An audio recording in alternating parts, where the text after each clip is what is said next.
ನಮಸ್ಕಾರ ವೀಕ್ಷಕರೇ, ನಾನು ಹರಿಹರಪುರ ಮಂಜುನಾಥ್. ಇದೊಂದು ವಿಶೇಷ ಸಂಚಿಕೆ. ಇನ್ನೇನು ಸದ್ಯದಲ್ಲೇ ತಮಿಳುನಾಡು ವಿಧಾನಸಭೆಗೆ ಚುನಾವಣೆಗಳು ನಡೀತಾ ಇದೆ. ಸಾಮಾನ್ಯವಾಗಿ ತಮಿಳುನಾಡಿನ ರಾಜಕೀಯ ಅಂದರೆ ಅಲ್ಲಿ ಎರಡು ಪಕ್ಷಗಳ ನೇರ ಹಣಾಹಣಿಯನ್ನು ನಾವು ನೋಡ್ತಾ ಇದ್ವು. ಒಂದು DMK ಪಕ್ಷ, ಇನ್ನೊಂದು AIDMK ಪಕ್ಷ. ಆದರೆ ಈ ಬಾರಿ ಅಲ್ಲಿ ಪರಿಸ್ಥಿತಿ ಸ್ವಲ್ಪ ಬದಲಾಗಿದೆ. ಒಂದು ರೀತಿಯಲ್ಲಿ ಚತುಷ್ಕೋನ ಸ್ಪರ್ಧೆಯನ್ನು ಎದುರು ನೋಡುವಂಥ ಪರಿಸ್ಥಿತಿ ನಿರ್ಮಾಣ ಆಗಿದೆ. ಈಗಾಗಲೇ ಅಧಿಕಾರದಲ್ಲಿರುವಂಥ DMK ಪಕ್ಷ ಮತ್ತೊಮ್ಮೆ ಅಧಿಕಾರಕ್ಕೆ ಬರುವ ಸಲುವಾಗಿ ಮತದಾರರಿಗೆ ಸಾಕಷ್ಟು ಆಮಿಷಗಳನ್ನು ಒಡ್ಡುತ್ತಾ ಇದೆ, ಕೊಡುಗೆಗಳನ್ನು ಕೊಡೋದಾಗಿ ಹೇಳ್ತಾ ಇದೆ. ಅಧಿಕಾರವನ್ನು ಕಳ್ಕೊಂಡಿರುವಂಥ AIDMK ಪಕ್ಷ ಕೂಡ ಮತ್ತೆ ಅಧಿಕಾರಕ್ಕೆ ಬರಬೇಕು ಅಂತ ಹೇಳಿ ತಾನೂ ಹಿಂದೆ ಬೀಳದೆ ಮತದಾರರನ್ನು ಓಲೈಸುವಂಥ ಕೆಲಸದಲ್ಲಿ ತೊಡಗಿಕೊಂಡಿದೆ. ಈ ಮಧ್ಯದಲ್ಲಿ ದಕ್ಷಿಣದಲ್ಲಿ ತಮ್ಮ ನೆಲೆಯನ್ನು ವಿಸ್ತರಿಸಿಕೊಳ್ಳುವ ಸಲುವಾಗಿ BJP ಪಕ್ಷ ಕೂಡ ರಣತಂತ್ರವನ್ನು ಹೆಣಿತಾ ಇದೆ. ಈ ಮೂರು ಪಕ್ಷಗಳು ಹಳೆಯ ಪಕ್ಷಗಳು. ಆದರೆ ಈ ಬಾರಿ ಇಲ್ಲಿ ನಾಲ್ಕನೆಯ ಒಂದು ಹೊಸ ಪಕ್ಷ ಉದಯವಾಗಿದೆ.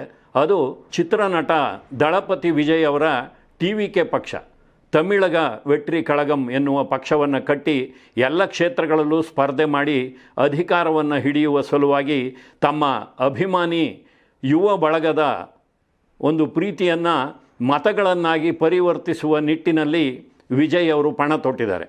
ಎಷ್ಟರ ಮಟ್ಟಿಗೆ ಈ ಪಕ್ಷಗಳಿಗೆ ಗೆಲುವು ಸಿಗುತ್ತೆ ಅನ್ನೋದು ಕಾದು ನೋಡಬೇಕಾಗಿದೆ. ಯಾಕೆಂದರೆ ನೇರ ಹಣಾಹಣಿ ಇದ್ದಾಗ ಬೇರೆ ರೀತಿ ಆಗ್ತಾಯಿತ್ತು. ಆದರೆ ಈ ಬಾರಿ ನಾಲ್ಕು ಪಕ್ಷಗಳು ಕಣದಲ್ಲಿ ಇರೋದರಿಂದ ಮತಗಳು ಹಂಚಿ ಹೋಗುವಂಥ ಅಪಾಯ ಇರುತ್ತೆ. ಹಾಗಾಗಿ ಯಾರಿಗೆ ಅಧಿಕಾರ ಸಿಗುತ್ತೆ ಅನ್ನೋದು ಈಗಲೂ ಒಂದು ಯಕ್ಷ ಪ್ರಶ್ನೆ. ಇನ್ನು ಕಮಲ ಹಾಸನ್ ಅವರು ಒಂದು ಪಕ್ಷವನ್ನು ಕಟ್ಟಿದ್ರೂ ಸಹ ಆ ಪಕ್ಷ ಒಂದು ರೀತಿಯಲ್ಲಿ ಹೆಸರಿಗೆ ಮಾತ್ರ ಪಕ್ಷವಾಗಿ ಉಳ್ಕೊಂಡಿದೆ. ಅವರಿಗೆ ರಾಜ್ಯಸಭಾ ಸದಸ್ಯ ಸ್ಥಾನ ಸಿಕ್ಕಿದ ಮೇಲೆ ಅವರೇನು ಆ ಪಕ್ಷದ ಬಗ್ಗೆ ಅಷ್ಟೇನೂ ತಲೆ ಕೆಡಿಸ್ಕೊಂಡಿಲ್ಲ. ಹಾಗಾಗಿ ಈ ಬಾರಿ ಈ ಚತುಷ್ಕೋನ ಸ್ಪರ್ಧೆಯಲ್ಲಿ ಯಾರು ಗೆಲ್ತಾರೆ ಅನ್ನೋದು ಮುಖ್ಯವಾಗಿದೆ. ಇಲ್ಲಿ ಇತ್ತೀಚೆಗೆ ತಾನೇ ಒಂದು ವಿಡಿಯೋ ವೈರಲ್ ಆಗಿದೆ. ಅದು ದಳಪತಿ ವಿಜಯ್ ಅವರ ಒಡನಾಟದಲ್ಲಿ ಇದ್ದಾರೆ ಅನ್ನುವಂಥ ಒಂದು ವದಂತಿ ಇರುವ ಮತ್ತೊಬ್ಬ ಚಿತ್ರನಟಿ ತ್ರಿಷಾ ಕೃಷ್ಣನ್ ಅವರಿಗೆ ಸಂಬಂಧಪಟ್ಟಿರುವಂಥ ವಿಡಿಯೋ. 2004ರಲ್ಲಿ ಅವರು ಒಂದು ಇಂಟರ್ವ್ಯೂ ಕೊಡ್ತಾರೆ. ಆಗ ಒಂದು ಪ್ರಶ್ನೆಗೆ ನಾನು ಈ ತಮಿಳುನಾಡಿನ ಮುಖ್ಯಮಂತ್ರಿ ಆಗಬೇಕು ಅಂತ ಆಸೆ ಪಡ್ತೀನಿ ಅಂತ ಅವ್ರು ಹೇಳಿರ್ತಾರೆ. ಅದಕ್ಕೆ ಸಂದರ್ಶನಕಾರರು ನಿಜವಾಗಿಯೂ ಸೀರಿಯಸ್ ಆಗಿ ಹೇಳ್ತಿದ್ದೀರಾ ಈ ಮಾತನ್ನು ಅಂದಾಗ 10 ವರ್ಷ ಕಾದು ನೋಡಿ ಅಂತ ತ್ರಿಷಾ ಕೃಷ್ಣನ್ ಅವರು ಹೇಳಿರ್ತಾರೆ. ಆದರೆ 10 ವರ್ಷ ಆದಮೇಲೂ ಅವರೇನೂ ಅಧಿಕಾರಕ್ಕೆ ಬರಲಿಲ್ಲ ಅಥವಾ ಯಾವುದೇ ಒಂದು ರಾಜಕೀಯದಲ್ಲಿ ಅವರು ತಮ್ಮನ್ನು ಗುರುತಿಸಿಕೊಂಡಿಲ್ಲ. ಆದರೆ ಈಗ ವಿಜಯ್ ಅವರ ಜೊತೆಗಿನ ಅವರ ಒಡನಾಟದ ಬಗ್ಗೆ ಮತ್ತೊಮ್ಮೆ ವಿಚಾರ ಮುನ್ನೆಲೆಗೆ ಬಂದಿರೋದ್ರಿಂದ ವಿಜಯ್ ಅವರು ತಮ್ಮ ಯುವ ಅಭಿಮಾನಿಗಳನ್ನು ನಂಬಿಕೊಂಡು ದೊಡ್ಡ ರೀತಿಯಲ್ಲಿ ಪಕ್ಷವನ್ನು ಉದ್ಘಾಟನೆ ಮಾಡಿ ಈಗ ಚುನಾವಣಾ ಕಣಕ್ಕೆ ಇಳಿದಿರೋದ್ರಿಂದ ತ್ರಿಷಾ ಕೃಷ್ಣನ್ ಅವರು ತಮಿಳುನಾಡಿನ ಮುಖ್ಯಮಂತ್ರಿ ಆಗ್ತಾರಾ ಅನ್ನುವಂಥ ಒಂದು ವಾದ ಕೂಡ ಆರಂಭ ಆಗಿದೆ. ಹಾಗಾಗಿ ಇಲ್ಲಿ ಈ ಒಂದು ಸಂಚಿಕೆಯನ್ನು ನಿಮ್ಮ ಮುಂದೆ ಇಡ್ತಾ ಇದ್ದೀವಿ. ನೋಡಿ, ತ್ರಿಷಾ ಕೃಷ್ಣನ್ ಅವರ ಆಸೆ ಏನೂ ತಪ್ಪಲ್ಲ. ಯಾಕೆಂದರೆ ಆಸೆ ಎಲ್ರಿಗೂ ಇರುತ್ತೆ. ರಾಜಕೀಯದಲ್ಲಿ ಯಾವುದೇ ಒಂದು ನೆಲೆ ಇಲ್ಲದೇ ಇದ್ದರೂ ಸಹ ತಮಿಳುನಾಡಿನ ಮುಖ್ಯಮಂತ್ರಿ ಅವರು ಆಗಬಹುದಾ ಅನ್ನೋದಕ್ಕೆ ತಮಿಳುನಾಡಿನ ಇತಿಹಾಸವನ್ನು ಇಲ್ಲಿ ಸ್ವಲ್ಪ ಮರು ಅವಲೋಕನ ಮಾಡ್ತಾ ಇದ್ದೀವಿ. ಯಾರೇ ಆದರೂ ಒಂದು ರಾಜ್ಯದ CM ಆಗಬೇಕು ಅಂತ ಆಸೆ ಪಡೋದು ತಪ್ಪಲ್ಲ. ಎಷ್ಟೋ ಬಾರಿ ಅನಪೇಕ್ಷಿತವಾಗಿ ಅಧಿಕಾರ ಕೆಲವರ ಕೈಗೆ ಬಂದು ಬಿಡುತ್ತೆ. ಅಂಥ ಒಂದು ಉದಾಹರಣೆಯನ್ನು ಈಗ ಹೇಳ್ತಾ ಇದ್ದೀನಿ. ಅದು ತಮಿಳುನಾಡಿಗೆ ಸಂಬಂಧಪಟ್ಟಿದ್ದು ಹಾಗೂ ಚಿತ್ರರಂಗಕ್ಕೆ ಸಂಬಂಧಪಟ್ಟಿದ್ದು. ಯಾವುದೇ ಒಂದು ರಾಜಕೀಯ ಹಿನ್ನೆಲೆ ಇಲ್ಲದೆ MGR ಅವರ ಪತ್ನಿ ಅನ್ನುವ ಒಂದೇ ಕಾರಣಕ್ಕಾಗಿ ಜಾನಕಿ ರಾಮಚಂದ್ರನ್ ಅವರು 1988ರಲ್ಲಿ ತಮಿಳುನಾಡಿನ ಮೊದಲ ಮಹಿಳಾ ಮುಖ್ಯಮಂತ್ರಿಯಾಗಿ 24 ದಿನಗಳ ಕಾಲ ಒಂದು ಅಧಿಕಾರವನ್ನು ನಡೆಸ್ತಾರೆ. ಆ ಒಂದು ಸಂಗತಿಯನ್ನು ಇವತ್ತು ಇಲ್ಲಿ ನೆನೆಸ್ಕೋತಾ ಇದ್ದೀವಿ. ವೈಕೋಮ್ ನಾರಾಯಣಿ ಜಾನಕಿಯವರು ಜನಿಸಿದ್ದು ನವೆಂಬರ್ ತಿಂಗಳ 30ನೇ ತಾರೀಕು 1923ನೇ ಇಸ್ವಿ. ಅವರ ತಂದೆ ರಾಜಗೋಪಾಲ್ ಅಯ್ಯರ್ ಅವರು. ವೈಕೋಮ್ ನಾರಾಯಣಿ ಜಾನಕಿ ಅಂದರೆ VN ಜಾನಕಿಯವರು 1939ರಲ್ಲಿ ತಮಗೆ 17 ವರ್ಷಗಳಾಗಿದ್ದಾಗ ಕನ್ನಡದ ಒಬ್ಬ ಹಾಸ್ಯ ಕಲಾವಿದರಾದ ಗಣಪತಿ ಭಟ್ ಅವರನ್ನು ವಿವಾಹವಾಗ್ತಾರೆ. ಗಣಪತಿ ಭಟ್ ಅವರು ಆಗ ಮದ್ರಾಸಿನಲ್ಲಿಯೇ ನೆಲೆಸಿರ್ತಾರೆ. ತಮಿಳು, ತೆಲುಗು, ಹಿಂದಿ, ಕನ್ನಡ ಚಿತ್ರಗಳಲ್ಲಿ ಹಾಸ್ಯ ಕಲಾವಿದರಾಗಿ ಹಾಗೂ ಪೋಷಕ ಕಲಾವಿದರಾಗಿ ಪಾತ್ರಗಳನ್ನು ಮಾಡ್ತಾ ಇರ್ತಾರೆ. ಅವರೊಂದಿಗೆ ಜಾನಕಿಯವರ ಮದುವೆಯಾದ ಮೇಲೆ ಅವರು ಜಾನಕಿ ಗಣಪತಿ ಭಟ್ ಆಗ್ತಾರೆ. ನೋಡಿ, ಈ ದಾಂಪತ್ಯ 12 ವರ್ಷಗಳ ಕಾಲ ನಡೆಯುತ್ತೆ. 1951ರಲ್ಲಿ ಜಾನಕಿಯವರು ಗಣಪತಿ ಭಟ್ ಅವರಿಂದ ವಿಚ್ಛೇದನವನ್ನು ಪಡಿತಾರೆ. ಆ ಹೊತ್ತಿಗೆ ಆ 12 ವರ್ಷದ ದಾಂಪತ್ಯಕ್ಕೆ ಅವರಿಗೆ ಸುರೇಂದ್ರನ್ ಎನ್ನುವ ಒಬ್ಬ ಪುತ್ರರು ಜನಿಸಿರ್ತಾರೆ. ವಿಚ್ಛೇದನದ ನಂತರ ಜಾನಕಿ ಹಾಗೂ ಸುರೇಂದ್ರನ್ ಅವರು ಒಟ್ಟಾಗಿ MGR ಅವರ ಜೊತೆಯಲ್ಲಿ ವಾಸ ಮಾಡ್ತಾ ಇರ್ತಾರೆ. ಗಣಪತಿ ಭಟ್ ಅವರು ಬೆಂಗಳೂರಿಗೆ ಮರಳ್ತಾರೆ, ಮತ್ತೊಂದು ವಿವಾಹವನ್ನಾಗ್ತಾರೆ. ಅದು ಬೇರೆಯದೇ ಕಥೆ. VN ಜಾನಕಿಯವರು 1939ರಲ್ಲಿ ಅಂದರೆ ತಮ್ಮ ವಿವಾಹವಾದ ವರ್ಷ 17ನೇ ವರ್ಷ ಅವರಿಗೆ. ಆಗ ಆ ಒಂದು ವರ್ಷದಲ್ಲೇ ಮನ್ಮಥ ವಿಜಯಂ ಎನ್ನುವ ಒಂದು ತಮಿಳು ಚಿತ್ರದಲ್ಲಿ ಒಂದು ನೃತ್ಯದಲ್ಲಿ ಕಾಣಿಸಿಕೊಳ್ತಾರೆ.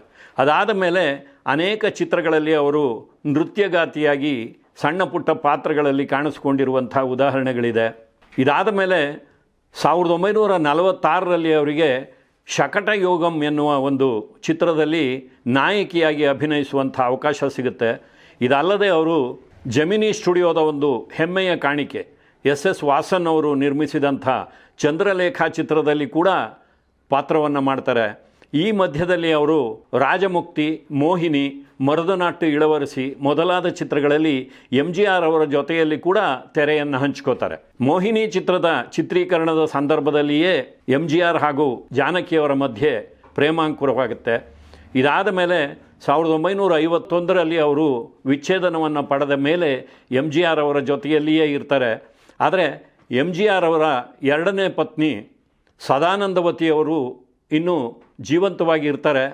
ಅವರು 1962ರಲ್ಲಿ ಸದಾನಂದವತಿಯವರು ನಿಧನರಾದ ಮೇಲೆ ಅಂದರೆ 1963ರಲ್ಲಿ ಜಾನಕಿ ಅವರನ್ನು ರಾಮಚಂದ್ರನ್ ಅವರು ಸಾಂಪ್ರದಾಯಿಕವಾಗಿ ಮದುವೆ ಆಗ್ತಾರೆ. ಅಂದರೆ ಜಾನಕಿ ಗಣಪತಿ ಭಟ್ ಆಗಿದ್ದವರು ಜಾನಕಿ ರಾಮಚಂದ್ರನ್ ಆಗ್ತಾರೆ. ಅದು MGR ಅವರಿಗೆ 3ನೇ ಮದುವೆ. VN ಜಾನಕಿಯವರು ಆ ಹೊತ್ತಿಗಾಗಲೇ ಚಲನಚಿತ್ರಗಳಲ್ಲಿ ಅಭಿನಯಿಸೋದನ್ನು ಬಿಟ್ಟುಬಿಟ್ಟಿದ್ರು. ಯಾಕೆಂದರೆ 1953ರಲ್ಲಿಯೇ ಅವರು ನಾಮ್ ಎನ್ನುವ ಒಂದು ಚಿತ್ರದಲ್ಲಿ ಕೊನೆಯದಾಗಿ ಅಭಿನಯಿಸ್ತಾರೆ. ಅದಾದ ಮೇಲೆ MGR ಅವರ ಒಡನಾಟದಲ್ಲಿರ್ತಾರೆ. 1963ರಲ್ಲಿ ಸಾಂಪ್ರದಾಯಿಕವಾಗಿ ಕಾನೂನುಬದ್ಧವಾಗಿ ಅವರ ಪತ್ನಿಯಾಗಿ ಅವರ ಮನೆಯನ್ನು ಸೇರ್ತಾರೆ.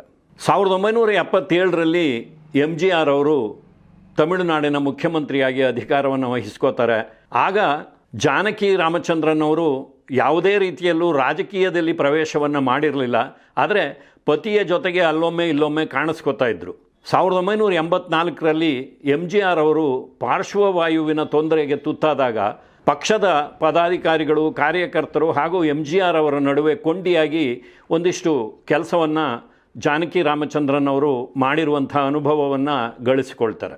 ಹಲವು ದಿನಗಳ ಕಾಲ ಅನಾರೋಗ್ಯದ ತೊಂದರೆಯನ್ನು ಅನುಭವಿಸಿದಂಥ MGR ಅವರು ಮುಂದೆ ಚಿಕಿತ್ಸೆಗಾಗಿ ಅಮೆರಿಕಾಗೆ ತೆರಳ್ತಾರೆ. 1987ನೇ ಇಸ್ವಿ ಡಿಸೆಂಬರ್ 24ನೇ ತಾರೀಕು MGR ಅವರು ಶಾಶ್ವತವಾಗಿ ಈ ಲೋಕದಿಂದ ಮರೆಯಾಗಿ ಹೋಗ್ತಾರೆ. ಅದಾದ ಮೇಲೆ ಸಾಕಷ್ಟು ರಾಜಕೀಯ ವಿದ್ಯಮಾನಗಳು ತಮಿಳುನಾಡಿನಲ್ಲಿ ನಡೆಯುತ್ತೆ. ಈ ಎಲ್ಲ ವಿದ್ಯಮಾನಗಳ ಮಧ್ಯೆ 1988ನೇ ಇಸ್ವಿ ಜನವರಿ 7ನೇ ತಾರೀಕು ತಮಿಳುನಾಡಿನ ಮುಖ್ಯಮಂತ್ರಿಯಾಗಿ VN ಜಾನಕಿಯವರು ನಿಯುಕ್ತರಾಗ್ತಾರೆ. ಆದರೆ ಅವರ ಅಧಿಕಾರಾವಧಿ ಇದ್ದಿದ್ದು ಕೇವಲ 24 ದಿನಗಳು ಮಾತ್ರ. ಯಾಕೆಂದರೆ ಜಯಲಲಿತಾ ಬಣ ಹಾಗೂ ಜಾನಕಿಯವರ ಬಣದ ಮಧ್ಯೆ ನಡೆದಂಥ ಹಾಕ್ಯಾಟಗಳು, ಅಲ್ಲಿನ ಅಸೆಂಬ್ಲಿಯಲ್ಲೇ ನಡೆದಂಥ ಒಂದಿಷ್ಟು ಗಲಭೆಗಳು, ಇವೆಲ್ಲದರ ಒಂದು ಪರಿಣಾಮವಾಗಿ ಕೊನೆಗೆ 1988ನೇ ಇಸ್ವಿ ಜನವರಿ 30ನೇ ತಾರೀಕು VN ಜಾನಕಿಯವರು ಅಧಿಕಾರವನ್ನು ತೋರಿತಾರೆ. ಹೀಗೆ ಯಾವುದೇ ಒಂದು ಚುನಾವಣೆಯಲ್ಲಿ ಸ್ಪರ್ಧಿಸದೆ, ಯಾವುದೇ ಒಂದು ರಾಜಕೀಯ ಅನುಭವವೂ ಇಲ್ಲದೆ ಮುಖ್ಯಮಂತ್ರಿಯೊಬ್ಬರ ಪತ್ನಿಯಾಗಿದ್ದರು ಎನ್ನುವ ಒಂದೇ ಕಾರಣಕ್ಕಾಗಿ ಅವರು ತಮಿಳುನಾಡಿನ ಮೊದಲ ಮುಖ್ಯಮಂತ್ರಿಯಾಗಿ ಅಧಿಕಾರವನ್ನು ವಹಿಸಿಕೊಂಡು 24 ದಿನಗಳ ಕಾಲ ರಾಜ್ಯಭಾರವನ್ನು ನಡೆಸಿದ್ದಾರೆ. ಆದರೆ ಮುಂದೆ ಅವರು ಯಾವತ್ತೂ ಚುನಾವಣೆಯಲ್ಲಿ ಗೆಲ್ಲೋದಕ್ಕೆ ಸಾಧ್ಯವಾಗಲಿಲ್ಲ.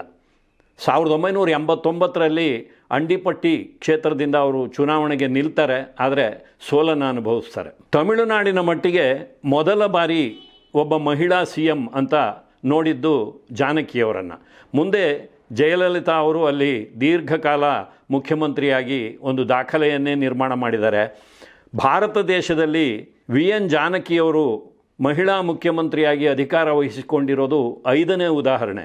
ಇದಕ್ಕೂ ಮುನ್ನ ಬೇರೆ ಬೇರೆ ದಕ್ಷಿಣ ಭಾರತವಲ್ಲದೆ ಬೇರೆ ಕಡೆಗಳಲ್ಲಿ 4 ಬಾರಿ ಮಹಿಳಾ ಮುಖ್ಯಮಂತ್ರಿಗಳನ್ನು ಕಂಡಿರುವಂಥ ಉದಾಹರಣೆಗಳಿದೆ. ನೋಡಿ, ಇಲ್ಲಿ ಜಾನಕಿಯವರು MGR ಅವರ ಅಧಿಕೃತ ಪತ್ನಿಯಾಗಿ ಅಧಿಕಾರವನ್ನು ವಹಿಸ್ಕೋತಾರೆ.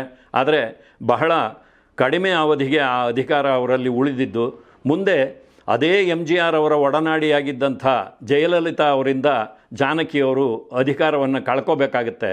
ಮುಂದೆ ಜಯಲಲಿತಾ ಅವರು ಯಾವ ರೀತಿಯಾಗಿ ತಮಿಳುನಾಡನ್ನು ಆಳಿದರು ಅನ್ನೋದು ನಮ್ಮ ಮುಂದೆ ಇತಿಹಾಸವಾಗಿ ಉಳ್ಕೊಂಡಿದೆ. ಇದಾದ ಮೇಲೆ ಅಂದರೆ 1989ರಲ್ಲಿ ಚುನಾವಣೆಯನ್ನು ಸೋತ ಮೇಲೆ ಜಾನಕಿಯವರು ಮತ್ತೆ ರಾಜಕೀಯದ ಕಡೆ ಮುಖ ಮಾಡಲಿಲ್ಲ. 1996ನೇ ಇಸ್ವಿ ಮೇ 19ನೇ ತಾರೀಕು ಅವರು ಹೃದಯಾಘಾತದಿಂದ ನಿಧನರಾಗ್ತಾರೆ. ಮುಂದೆ MGR ಅವರ ಜೀವನ ಚರಿತ್ರೆ ನಾನ್ ಏನ್ ಪಿರಂದೇನ್ ಆ ಪುಸ್ತಕವನ್ನು ಪ್ರಕಾಶನ ಮಾಡುವ ಹಾಗೂ ಮಾರಾಟ ಮಾಡುವ ಹಕ್ಕನ್ನು MGR ಅವರ ದತ್ತುಪುತ್ರಿ ತಮ್ಮದೇ ಹಕ್ಕನ್ನು ಸಾಧಿಸೋದಕ್ಕೆ ಹೋದಾಗ ಸುರೇಂದ್ರನ್ ಅವರು ಅವರ ವಿರುದ್ಧ ಕೋರ್ಟಿಗೆ ಹೋಗ್ತಾರೆ. ಕೋರ್ಟ್ ಸಹ ಜಾನಕಿ ಹಾಗೂ MGR ಅವರು ವಿಧಿಬದ್ಧವಾಗಿ ವಿವಾಹವಾಗಿದ್ದಾರೆ ಹಾಗೂ ಗಣಪತಿ ಭಟ್ ಅವರನ್ನು ಜಾನಕಿಯವರು ವಿಚ್ಛೇದನ ಮಾಡಿದ್ರೂ ಕೂಡ ಅವರ ಹಾಗೂ ಮಗನ ಸಂಬಂಧ ಉಳ್ಕೊಳ್ಳುತ್ತೆ ಅನ್ನುವ ಕಾರಣವನ್ನು ನೀಡಿ MGR ಅವರ ಆ ಜೀವನ ಚರಿತ್ರೆಯ ಹಕ್ಕುಗಳನ್ನು ಸುರೇಂದ್ರನ್ ಅವರಿಗೆ ಕೊಡ್ತಾರೆ. ಇನ್ನು 1986ರಲ್ಲೇ ಅಂದರೆ MGR ಅವರು ಅನಾರೋಗ್ಯ ಪೀಡಿತರಾಗಿದ್ದಾಗಲೇ ತಮ್ಮ ಆಸ್ತಿಯನ್ನು ಜಾನಕಿಯವರು AIDMK ಪಕ್ಷಕ್ಕೆ ಬರೆದು ಕೊಡ್ತಾರೆ. ಆ ಪಕ್ಷದ ಒಂದು ಕಚೇರಿಯಾಗಿ ಆ ಒಂದು ಆಸ್ತಿಯನ್ನು ಬಳಕೆ ಮಾಡಲಾಗುತ್ತೆ. ಇದಲ್ಲದೆ ಜಾನಕಿಯವರು ತಮ್ಮ ಪತಿಯ ಜೊತೆಯಲ್ಲಿ ಅನೇಕ ವಿದ್ಯಾಸಂಸ್ಥೆಗಳಿಗೆ ಮೇಲ್ವಿಚಾರಕಿಯಾಗಿ ದುಡಿದಿದ್ದಾರೆ. ಹಾಗಾಗಿ ಸಮಾಜ ಸೇವೆಯಲ್ಲಿ ಕೂಡ ತಮ್ಮ ಗಂಡನ ಹಾದಿಯಲ್ಲಿಯೇ ಸಾಗಿದ್ದಾರೆ. ಇನ್ನು ಕೆಲವೇ ದಿನಗಳಲ್ಲಿ ಚುನಾವಣೆ ಮುಗಿಯುತ್ತೆ. ತಮಿಳುನಾಡಿನಲ್ಲಿ ಯಾವ ಪಕ್ಷ ಅಧಿಕಾರಕ್ಕೆ ಬರುತ್ತೆ, ಯಾರು ಮುಖ್ಯಮಂತ್ರಿ ಆಗ್ತಾರೆ ಅನ್ನುವ ಪ್ರಶ್ನೆಗೆ ಉತ್ತರ ಸಿಗುತ್ತೆ. ಆದರೆ ಇತಿಹಾಸದ ಗರ್ಭದಲ್ಲಿ ಅಡಗಿರುವಂಥ ಒಂದು ಸ್ವಾರಸ್ಯಕರವಾದ ಸಂಗತಿ, ದಕ್ಷಿಣ ಭಾರತದಲ್ಲಿ ಒಬ್ಬ ಮೊದಲ ಮಹಿಳಾ ಮುಖ್ಯಮಂತ್ರಿಯಾಗಿ ತಮಿಳುನಾಡಿನ ಅಧಿಕಾರವನ್ನು ಹಿಡಿದ ಜಾನಕಿಯವರ ಒಂದು ಸಂಗತಿಯನ್ನು ಈ ಒಂದು ಸಂಚಿಕೆಯಲ್ಲಿ ಹೇಳಿದ್ದೀನಿ. ಮತ್ತೆ ಮುಂದಿನ ಸಂಚಿಕೆಯಲ್ಲಿ ಭೇಟಿ ಮಾಡ್ತೀನಿ. ನಮಸ್ಕಾರ.